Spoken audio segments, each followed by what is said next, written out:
بسم الله الرحمن الرحيم. بسم الله الذي لا يضر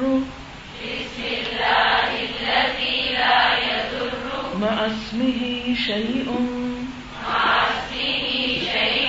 في الأرض ولا في السماء وهو السميع العليم. بسم الله الذي لا يضر مع اسمه شيء في الأرض ولا في السماء وهو السميع العليم.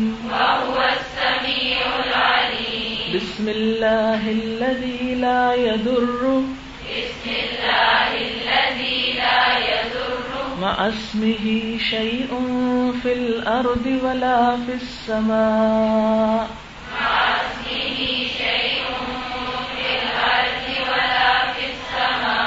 وهو السميع العليم. بسم الله الذي لا يضر مع اسمه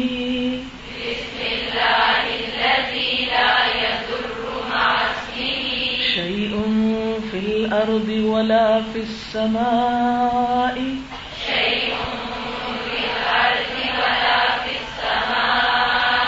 وهو السميع العليم. بسم اللہ، ساتھ اللہ کے نام کے، اور بریکٹ میں لکھ لیجیے کہ میں دن کا آغاز کر رہی ہوں. الذی، وہ ذات، لا یضر، نہیں نقصان دے سکتی، مع اسمہ، اس کے نام کے ساتھ، شیء، کوئی چیز، فی الارض، زمین میں، ولا فی السماء، اور نہ آسمان میں، وہو السمیع العلیم، اور وہ سننے والا ہے، جاننے والا ہے.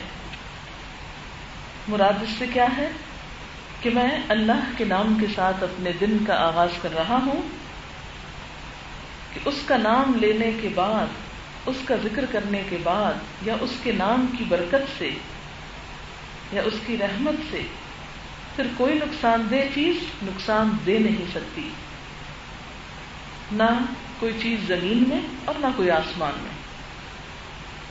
اور وہ سننے والا، جاننے والا ہے، یعنی میری دعا کا. اس کے بارے میں حدیث میں آتا ہے، جو شخص یہ دعا صبح اور شام 3 مرتبہ پڑھے گا، اس کو کوئی چیز تکلیف نہ دے گی. اسے ترمذی نے روایت کیا ہے. گویا اس دعا کو 3 مرتبہ پڑھنا ہوگا.